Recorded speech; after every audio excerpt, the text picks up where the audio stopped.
Hello बच्चों, welcome to our channel physic केम।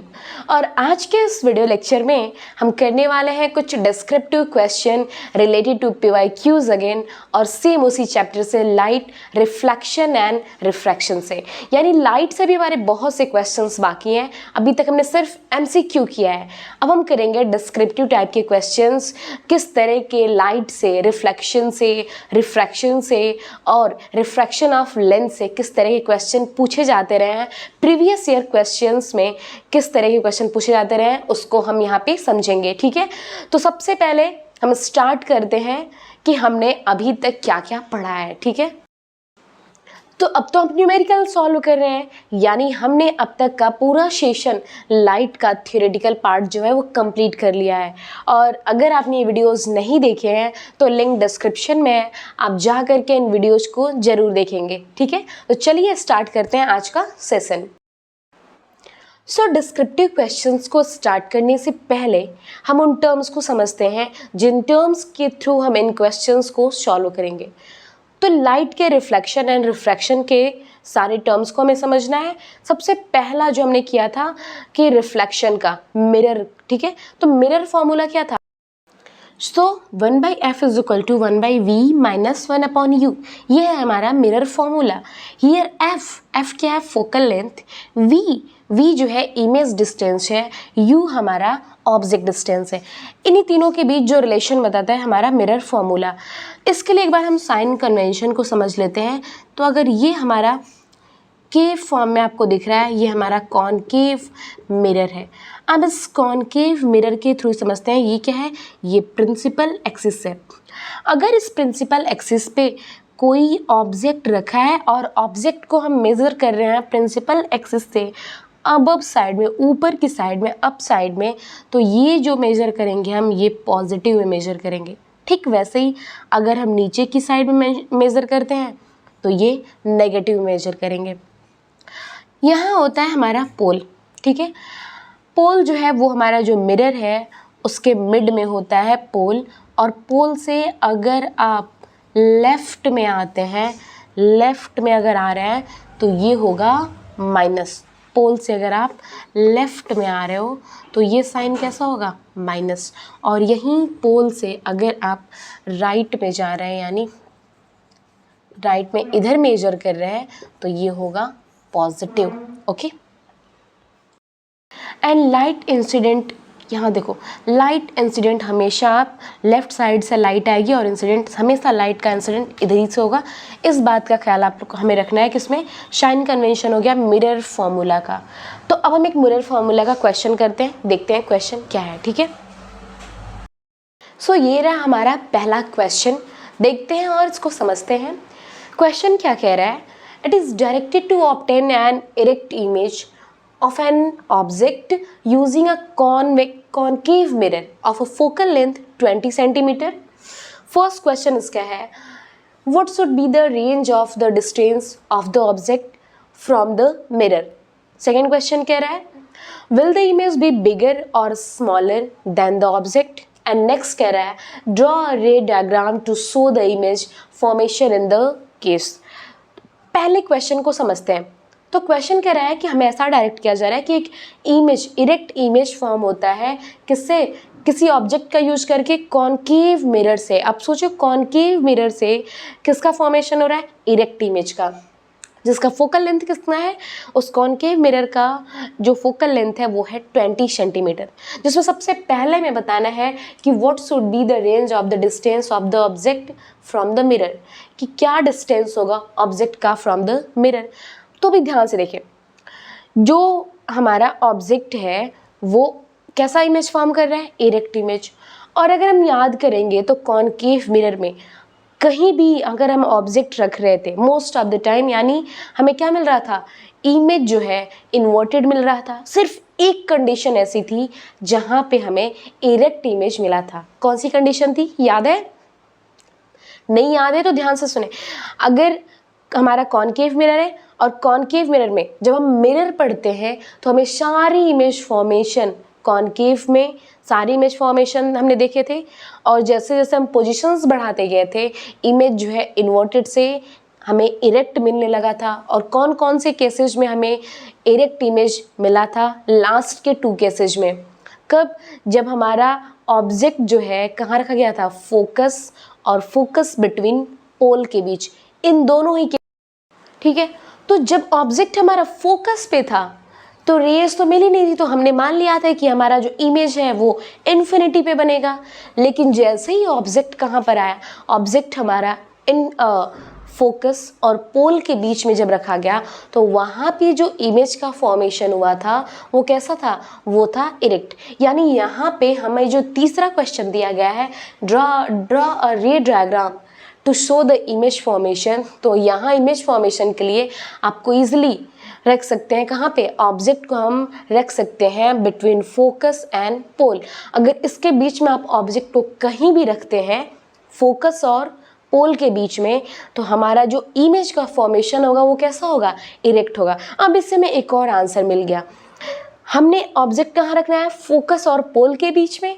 अब अगर फोकस और पोल के बीच में रखते हैं, यानी फोकल लेंथ क्या कहलाता है? फोकल लेंथ, एक बार हम समझ लेते हैं व्हाट इज फोकल लेंथ। तो ये हमारा कॉनकेव मिरर है।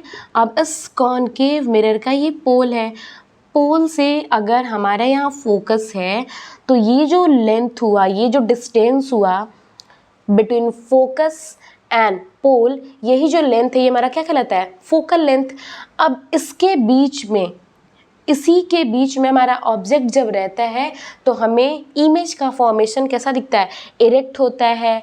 इरेक्ट होने के साथ साथ वो कैसा होता है? वर्चुअल भी होता है। तो ये डिस्टेंस कितना गिवन है? ये डिस्टेंस हमें 20 सेंटीमीटर गिवन है। कितना गिवन है? 20 सेंटीमीटर। सो ये हमारा डिस्टेंस कितना है? 20 सेंटीमीटर। दैट मीन्स जो हमारा पहला क्वेश्चन है, what should be the range of the distance of the object from the mirror, ये कितना होना चाहिए? It should be 0 to 20 centimetre. यानी रेंज कितना होना चाहिए? 0 to 20 centimetre. So we will get our first answer कि रेंज कितना होगा, कि कहाँ ऑब्जेक्ट को रखा जाए जैसे इमेज कैसा मिले? इरेक्ट हो, और इरेक्ट है। अब देखो ये हमारा कॉनकेव मिरर है। कॉनकेव मिरर पे क्वेश्चन है, कॉनकेव मिरर पे जब इमेज का फॉर्मेशन इरेक्ट होता है तो उस टाइम पे जो इमेज जो होता है वो वर्चुअल होता है। यानी जो हमें पहला आंसर है वो मिल गया 0 to 20 सेंटीमीटर के रेंज में। अगर हम ऑब्जेक्ट को रखते हैं तो हमें इमेज कैसा मिलेगा? इरेक्ट मिलेगा और वर्चुअल भी होगा। ये कैसे मिला है? क्योंकि जब हम इरेक्ट इमेज के लिए हम कहाँ पे रखेंगे ऑब्जेक्ट को? फोकस और पोल के बीच में, और फोकस और पोल के बीच में रखेंगे, और यानी हमारा वो फोकल लेंथ है, और फोकल लेंथ ऑलरेडी गिवन है कितना? 20 सेंटीमीटर। यानी जो हमारा ऑब्जेक्ट है वो 0 to 20 सेंटीमीटर के बीच में ही रहेगा, तभी जाकर के इमेज का फॉर्मेशन कैसा होगा? इरेक्ट। तो ये तो हमारा क्लियर हो गया पहला आंसर।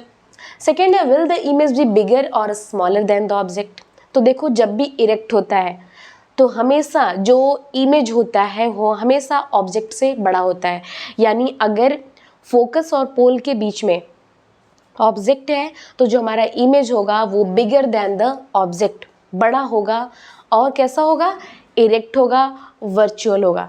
तो चलिए इसका हम रे डायग्राम भी देखते हैं, ठीक है। तो ये रहा हमारा कॉनकेव मिरर। कॉनकेव मिरर का हमने ये लगाया पॉलस। अब इस पॉलस के बाद हमने नेक्स्ट बनाया प्रिंसिपल एक्सिस, और इस प्रिंसिपल एक्सिस पे हमने ड्रॉ किया, ये हो गया एफ, ये हो गया हमारा इतना लंबा नहीं, ये हो गया हमारा सी, ये हो गया हमारा एफ, और ये हो गया पोल। M1 एंड M2 हमारा मिरर हो गया। हमें ऑब्जेक्ट कहाँ रखना है? ये जो डिस्टेंस है ये दे रखा है क्वेश्चन में कि इसका फोकल लेंथ कितना है? 20 सेंटीमीटर। हमारा ऑब्जेक्ट जो है इसी के बीच है। तो जो रेज जाएगी, आपको पता है यहाँ से जो रेज जाती हैं, जो फर्स्ट रेज जाती है वो प्रिंसिपल एक्सिस के पैरेलल जाती है, देन वो फोकस से होकर के चली जाती है। कहाँ से होकर जाती है? फोकस से होकर के चली जाती है। तो ये जो हमारा फोकस है ओके, सो फर्स्ट रे हमारी कहाँ से गई, प्रिंसिपल एक्सिस के पैरेलल गई, देन वो हमारी कहाँ से होकर चली गई, फोकस से होकर के चली गई। दूसरी रे कहाँ से जाती है, सेंटर ऑफ कर्वेचर से, तो चलिए दूसरी रे हमारी सेंटर ऑफ कर्वेचर से जाएगी। सेकेंड रे हमारी सेंटर ऑफ कर्वेचर से, ठीक है। जो सेंटर ऑफ कर्वेचर से जाती है रे, वो वापस से इधर ही से होकर के निकल जाती है, ये हमारे रूल में था। इमेज का फॉर्मेशन बिहाइंड द मिरर होता है, और ये देखिए ये जो इमेज है ये ऑब्जेक्ट से बड़ा होता है, इरेक्ट होता है और वर्चुअल होता है, यानी इरेक्ट यानी सीधा होता है। तो ये हमारा रे डायग्राम हो गया।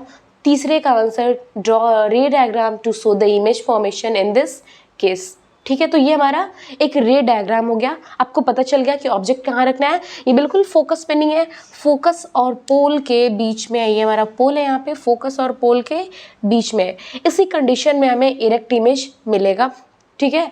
तो ये रहा तीनों का आंसर। ओके, सो ये रहा हमारा दूसरा question.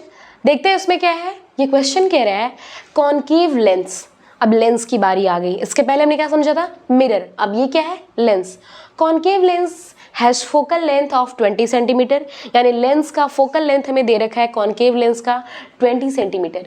At what distance from the lens of 5 centimetre tall object be placed, और उससे जो हमारा फोकल लेंथ है, जो भी लेंस हमारा, कौन सा लेंस है, कॉनकेव लेंस है, उससे कितनी डिस्टेंस में हमें एक 5 सेंटीमीटर का ऑब्जेक्ट जो है प्लेस करें, जिससे कि जो so that it forms an image at 50 centimetre from the lens.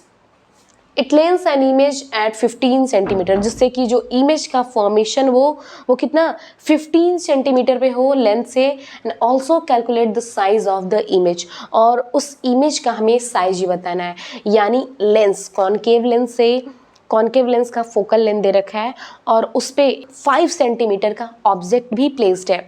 हमें बताना है कि कितनी दूरी पे हम उस ऑब्जेक्ट को प्लेस करें, जो 5 सेंटीमीटर का ऑब्जेक्ट है उसको हम कहाँ प्लेस करें, जिससे जो इमेज का फॉर्मेशन हो वो लेंस से 15 सेंटीमीटर पे हो, और साथ ही साथ जो इमेज है उसकी साइज क्या होगी ये भी हमें बताना है, ठीक है। तो चलिए समझते हैं इस क्वेश्चन।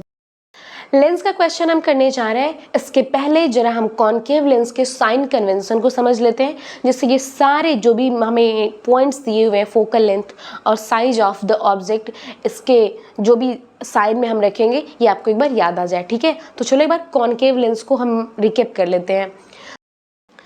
तो ये रहा हमारा कॉनकेव लेंस, और इस कॉनकेव लेंस पे, कॉनकेव लेंस का साइन कन्वेंशन क्या था, ये क्या है, प्रिंसिपल एक्सिस है, यहाँ हमारा ऑप्टिकल सेंटर है। अब इस लेंस से जब हम किधर जा रहे थे, लेफ्ट साइड में आ रहे हैं, जब हम लेफ्ट साइड में आ रहे हैं तो ये इधर आने पे सारे ही साइन कैसे होते हैं, नेगेटिव होते हैं। और जब हम इस ऑप्टिकल सेंटर से, ध्यान रखेंगे, ऑप्टिकल सेंटर से लेफ्ट में जब हम आते हैं तो सारे साइन कैसे होते हैं, नेगेटिव। और इससे जब हम राइट में जाते हैं, किधर जाते हैं, राइट में, तो इधर जाने पे सारे साइन कैसे होते हैं, पॉजिटिव। ऑप्टिकल सेंटर से लेफ्ट में आया नेगेटिव, ऑप्टिकल सेंटर से राइट में गया पॉजिटिव। अगर हमारा कोई यहाँ पे ऑब्जेक्ट प्लेस्ड है और इस ऑब्जेक्ट की साइज को हम प्रिंसिपल एक्सिस से अब यानी अप जाने पे हम अप में अगर हम यहाँ पे मेज़र कर रहे हैं तो ये कैसा होगा, पॉजिटिव होगा। और अगर हम डाउन यानी below the principal axis measure कर रहे हैं तो ये कैसा होगा, नेगेटिव, ठीक है। इन बातों का ध्यान रखेंगे। लेफ्ट में आ रहे हैं ऑप्टिकल सेंटर से तो नेगेटिव, ऑप्टिकल सेंटर से राइट में जा रहे हैं तो पॉजिटिव, प्रिंसिपल एक्सिस के अबव जा रहे हैं तो पॉजिटिव, और प्रिंसिपल एक्सिस से डाउन आ रहे हैं तो नेगेटिव। तो ये तो रहा कब, जब ऑब्जेक्ट प्लेस्ड है, ठीक है।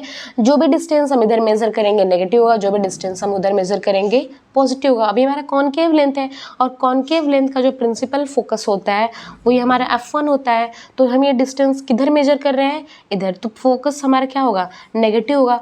तो focal length of the concave lens is always negative. तो ये जो हमारा गिवन है कॉनकेव लेंस का focal length that is 20 centimetre, यानी एफ जो यहाँ पे हमारा 20 सेंटीमीटर गिवन है ये क्या होगा, नेगेटिव होगा। ठीक है, तो चलिए एक बार देखते हैं आगे क्या होता है। Okay, so concave lens f is equal to minus 20 centimetre. Okay, object का जो हाइट है वो मेंशन है, तो उसको हम लिख सकते हैं height of the object is equal to 5 centimetre, और ये अपवर्ड होता है किसके, प्रिंसिपल एक्सिस के, तो ये प्लस में ही रहेगा। v क्या गिवन है, it forms an image at 15 centimetre, तो v भी हमें गिवन है दैट इज 15 सेंटीमीटर। ये तीन चीज़ें हमें गिवन है। सो यूजिंग द फॉर्मूला क्या है, 1/f is equal to 1/v minus 1/u। क्या मिलेगा हमें, 1/f की जगह हम क्या रखेंगे, 1/f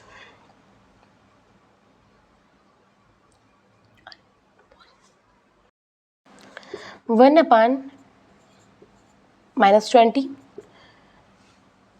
1/15 and -1/u।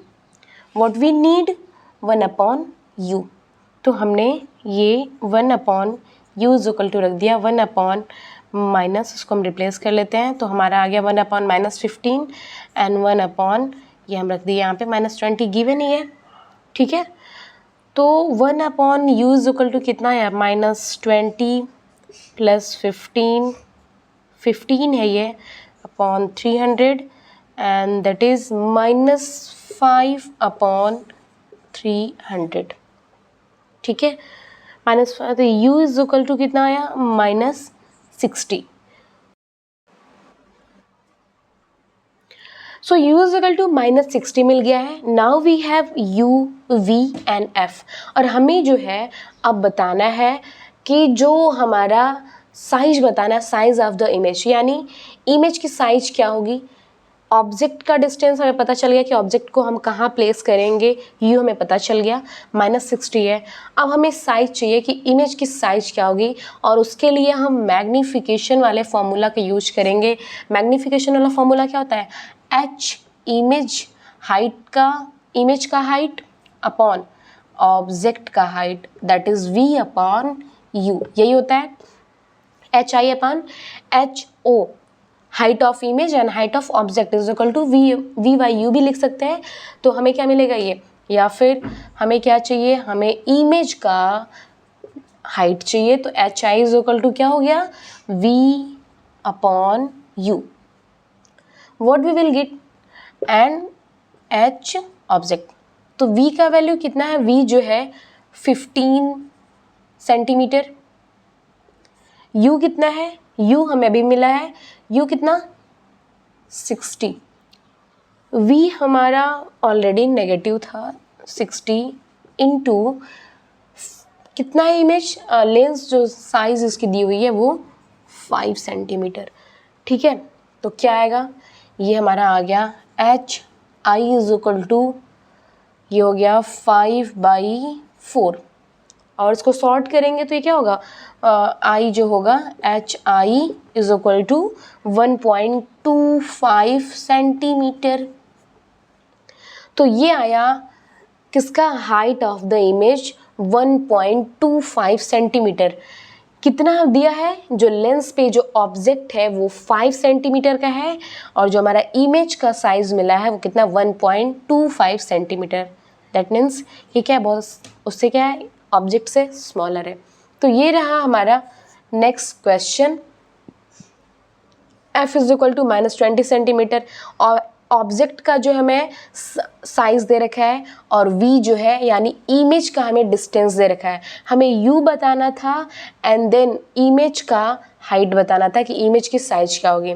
हमने यूज किया लेंस फार्मूला, और लेंस फार्मूला क्या है, 1/f is equal to 1/v minus 1/u। Then हमने मैग्नीफिकेशन का भी फॉर्मूला यूज किया था, तो हमने इस तरह से u निकाल लिया कि ऑब्जेक्ट का डिस्टेंस क्या होगा। और देन हमने बताया कि जब हमारे पास u और v दोनों आ गया तो हमने मैग्नीफिकेशन के फॉर्मूले से क्या बता लिया, हाइट ऑफ द इमेज। तो इस तरह से हमें अपना आंसर मिल गया, ठीक है। सो बच्चों हमारा नेक्स्ट क्वेश्चन क्या है, चलिए देखते हैं।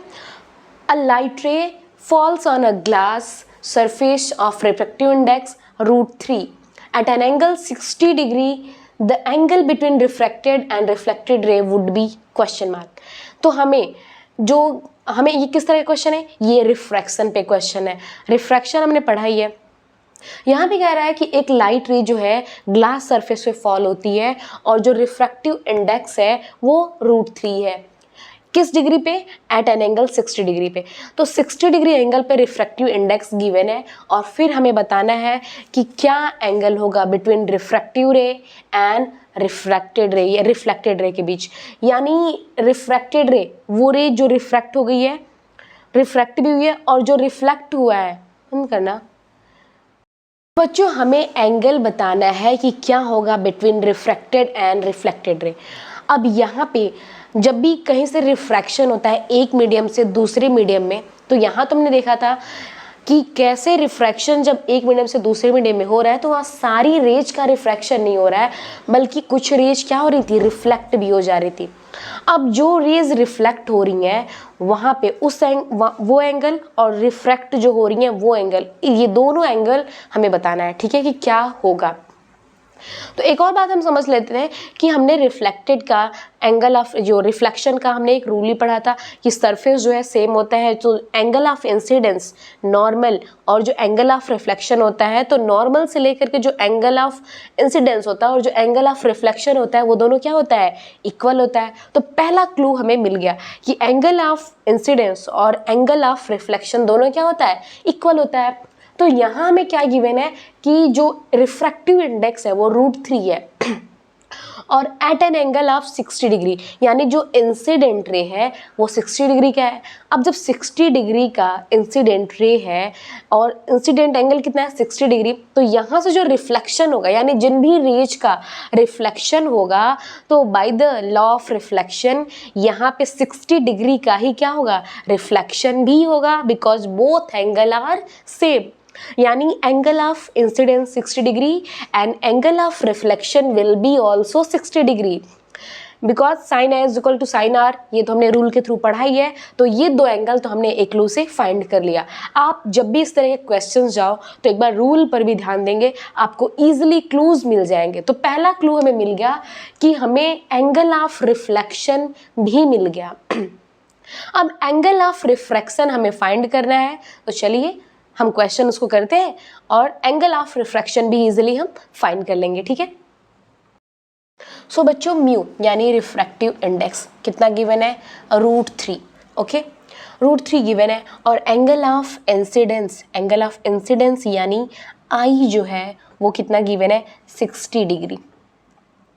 नेक्स्ट है हमें फाइंड करना है आर रिफ्रैक्टिव, तो दैट इज क्वेश्चन मार्क, ये हमें तो पता ही नहीं है। एंगल ऑफ रिफ्रैक्शन ये हमें फाइंड करना है, तो हमें क्वेश्चन पता है कि म्यू साइन आई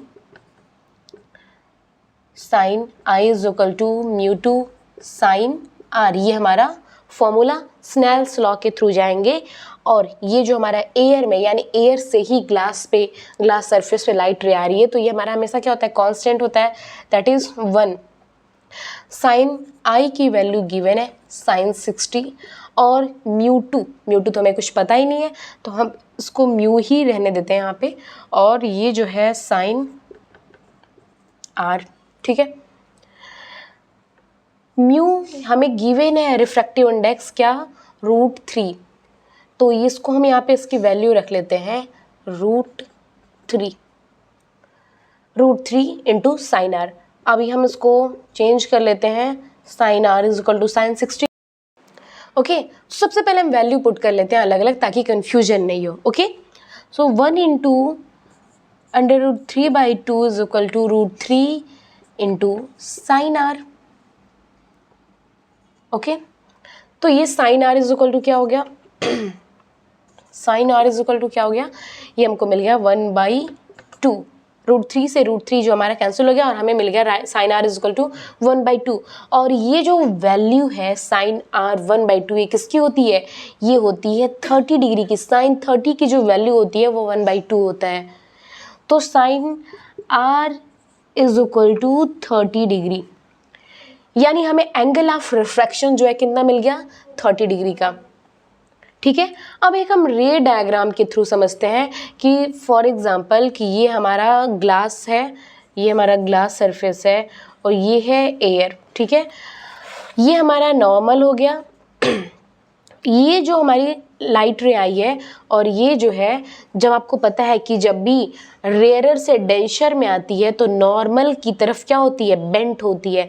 तो ये नॉर्मल की तरफ बेंट हो गई, तो यह हमारा इसी का एंगल गिवन है, यानी जो हमारा ये एंगल है, ये एंगल हमें गिवन है 60 डिग्री एंगल ऑफ इंसिडेंस, और इसको हमने फाइंड कर लिया 30 डिग्री।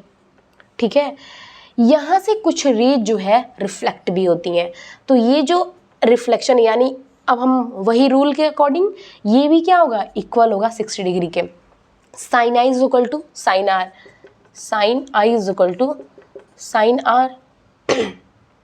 ये कब, एंगल ऑफ रिफ्लेक्शन के थ्रू, एंगल ऑफ रिफ्लेक्शन वाले फॉर्म में angle of incidence is equal to angle of reflection. तो ये जो हो गया 60 डिग्री हो गया, ये भी 60 डिग्री हो गया। अब हमें क्या चाहिए, हमें चाहिए θ1 एंड ये θ2, ये दोनों एंगल चाहिए। ठीक है, यानी लेट θ1 प्लस θ2, इन दोनों एंगल के चाहिए। ये किसके बीच है, between reflected ray and refracted रे।